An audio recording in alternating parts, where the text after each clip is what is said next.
এত কষ্ট পেয়েছো,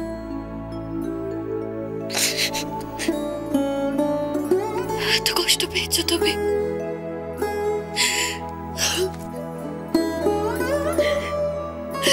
এত এত মিস করেছো আবার, এত মিস করেছো।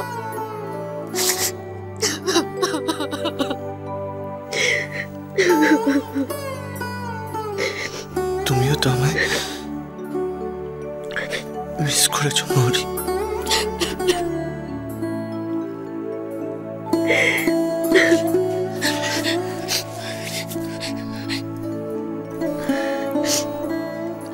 ব্যাস আর না, আর না।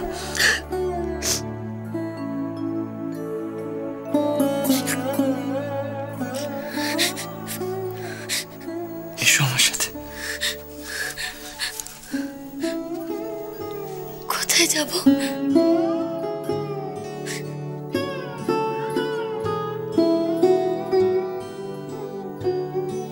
ওইখানে।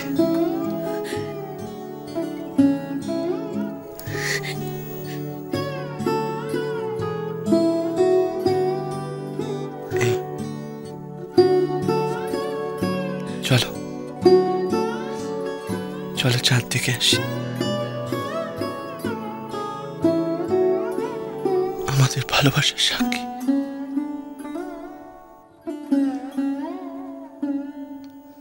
আমাদের বিরহে আমাদের মিলনের সাক্ষী।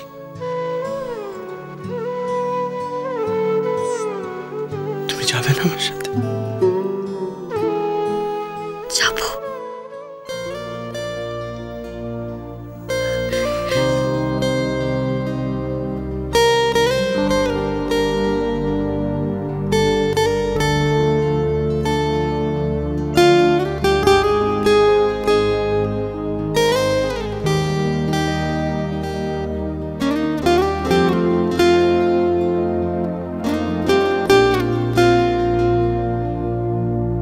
কেটেছে একলা বিরহের বেলা, আকাশ কুসুম চয়নে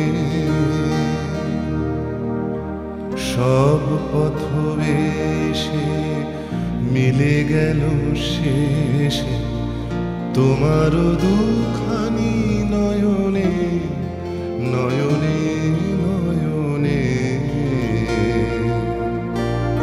কেটেছে একলা বিরহের মেলা, আকাশ কুসুম চয়নে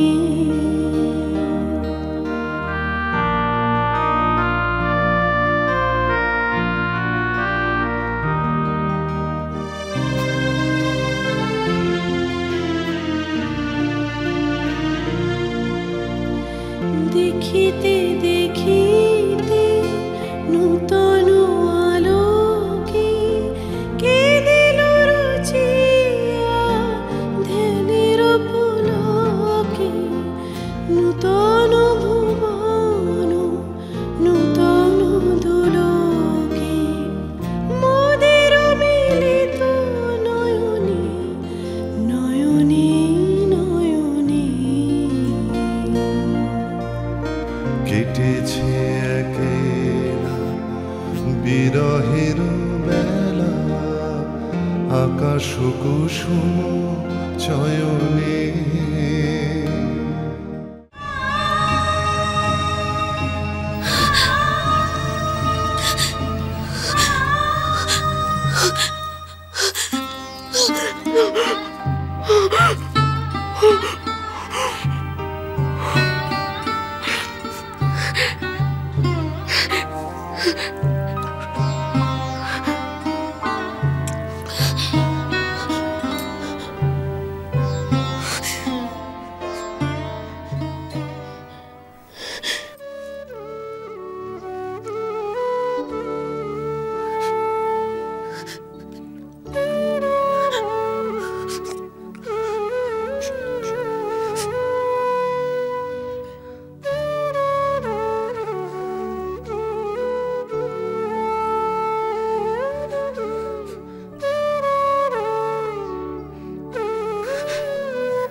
মৌরি, চোখ খোলো।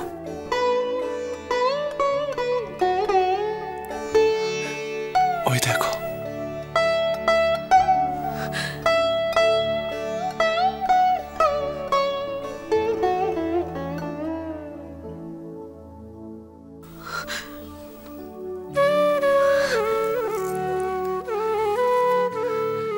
তুমি ভয় পেয়েছিলে?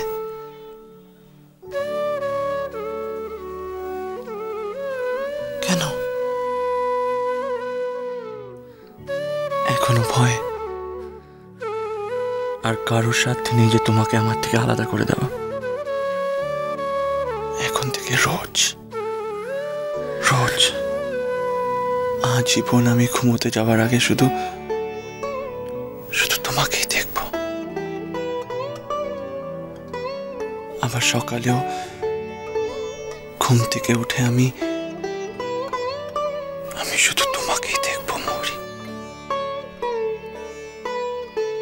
তোমাকে।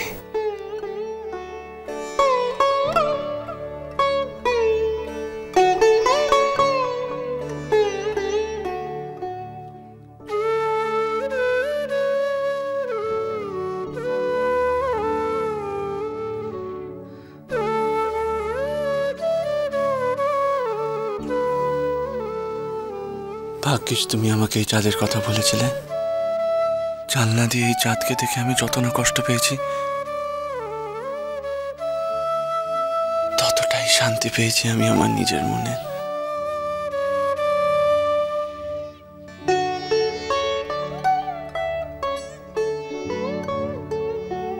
এই চাঁদ আমাকে সমানে বলেছে, তুমি আমার।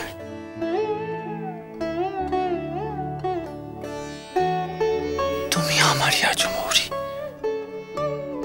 আমারই।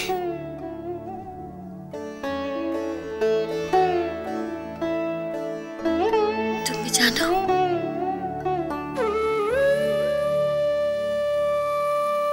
আমিও রোজ রাতে একটা প্রদীপ জ্বালাতাম তোমার নামে, তোমার ভালোবাসার নামে। সেই প্রদীপের আলো আমাকে সব সময় ভরসা দিত যে তুমি আমার।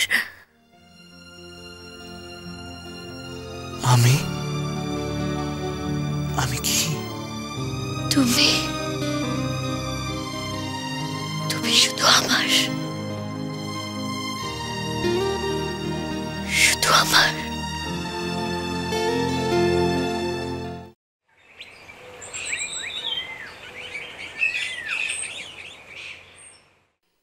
থাক থাক থাক থাক অপর্ণা, থাক থাক। আমরা খুব খুশি হয়েছি, সত্যি বলছি, আমরা খুব খুশি হয়েছি, তাই না নীলিমা? দেখো, তুমি যে সমরেশকে আবার সংসারে বাঁধতে পারছো, এতে আমরা খুব খুশি, খুব ভালো লাগছে। দেখেছ অপর্ণা, তুমি শুধু শুধু ভয় পাচ্ছিলে। আমি বলেছিলাম দাদারা কোনো আপত্তি করবে না। ও ভাবছিল আমি বোধহয় তোমাদের অনুমতি না নিয়ে ওকে বিয়েতে রাজি করাচ্ছি। তাই নাকি? সমরেশ, আমরা অনুমতি না দিলে তুমি বিয়ে করতে না? না বৌদি, আসলে বড়দের আশীর্বাদ ছাড়া। কিন্তু অপর্ণা, আমরা কে এখানে? আসল তো এখানে ছোটরাই। রঙ্গন গুঞ্জার সাথে কথা বলেছো? হ্যাঁ সমরেশ, দেখো, তোমার কিন্তু ফর্মালি রঙ্গন গুঞ্জাকে ইনফর্ম করা উচিত। মানে তোমাদের বিয়ের কথাটা যদি তোমরা নিজের মুখে ওদের বলো, তাহলে ওদের ভালো লাগবে।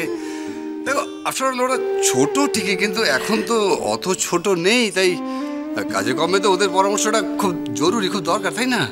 তুমি ঠিকই বলেছো দাদা। আমি যত তাড়াতাড়ি সম্ভব রঙ্গন আর গুঞ্জার সাথে কথা বলে নেব। ও তোমরা যা বলার বলে নাও, আমি কিন্তু অনুষ্ঠানের আয়োজন করছি।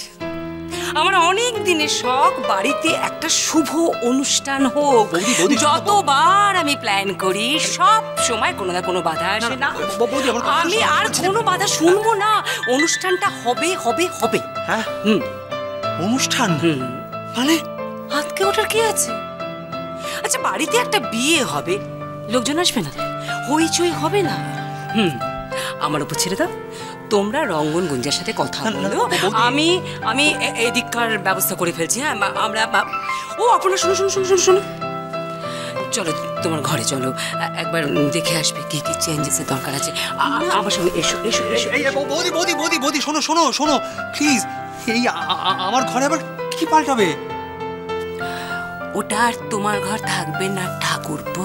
হ্যাঁ, আমাদের দুই জায়ের মাঝখানে একদম কথা বলবে না। অপর্ণা এসো তো, এসো এসো। আরে শোনো না, আরে দাদা বৌদিকে বলো, আমি বুঝতে পারছি না কি হচ্ছে। কি বৌদি কি আর না সব কি যে করছে কিছু বুঝতে পারছি না। আধার